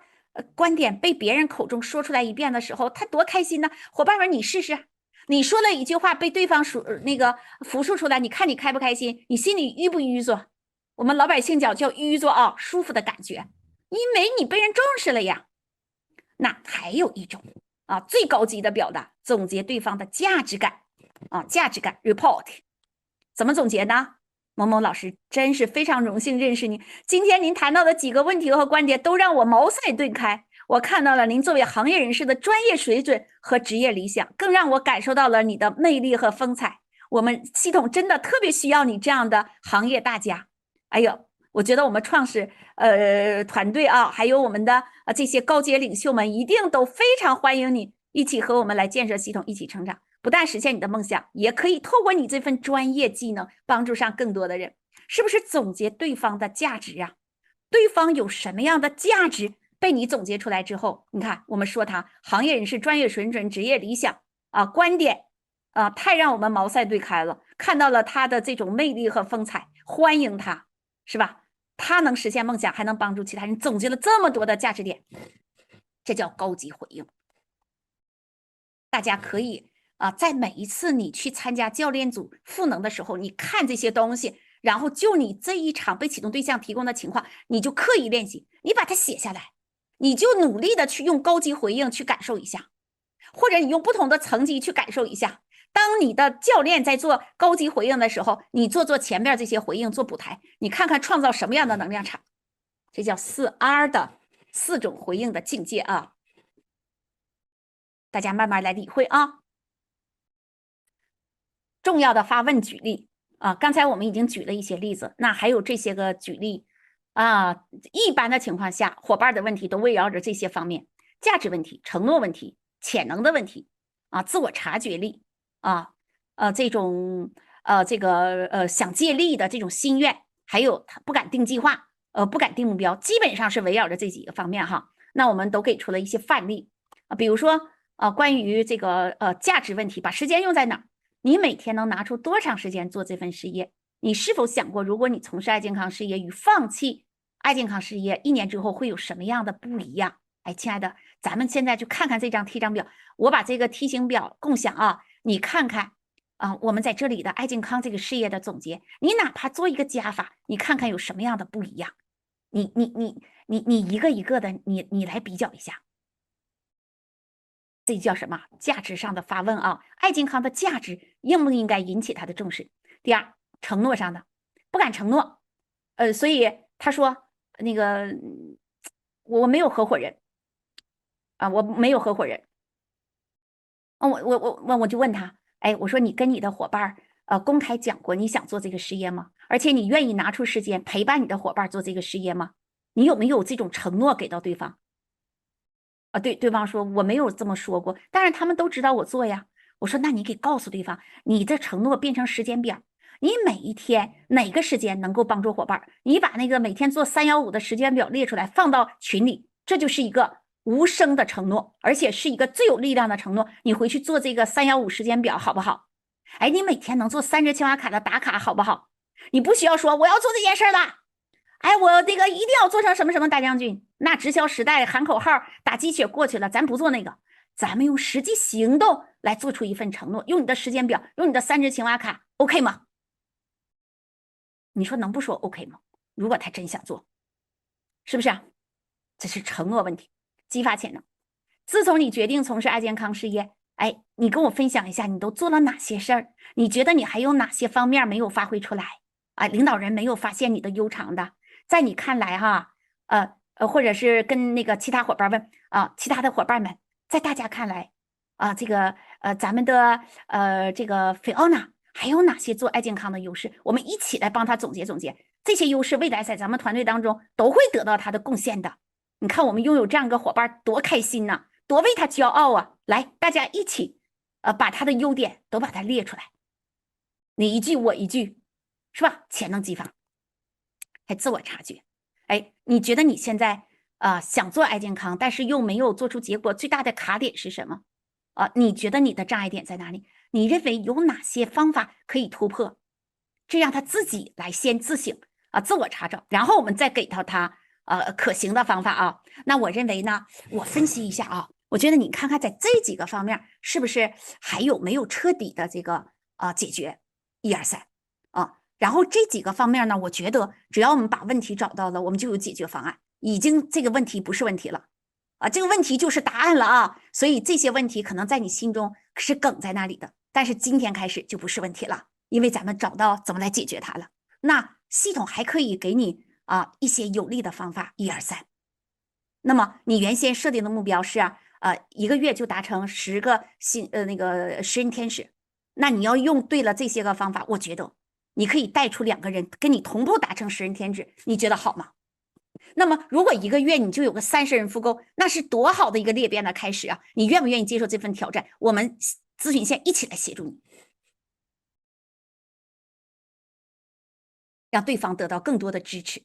行动计划，我很想听到你的行动计划。我想和你我想你经过刚才大家的这份沟通，已经心里有数了哈。你可否你自己来说一下你接下来的行动要点我想你再给出的你的行动计划一定是特别漂亮的，一定是非常棒的。因为我觉得在我们大家说的时候，你一定在默默的做着思考，你可能都在列名单了，潜意识激发他的潜意识，你已经在列名单了，对吗？就不断的通过这样的问话来把对方激活，生命被点燃的过程就是这样开始的。重要的发问这些呢都是举例了几点了？11点多哈，大家是不是听累了？你们还想继续听吗？如果大家累了的话，后边的我就发给大家大家自己来学就 OK 了。如果大家还想听的话，再讲一会儿。还想听是吧？好，那我喝口水休息2分钟。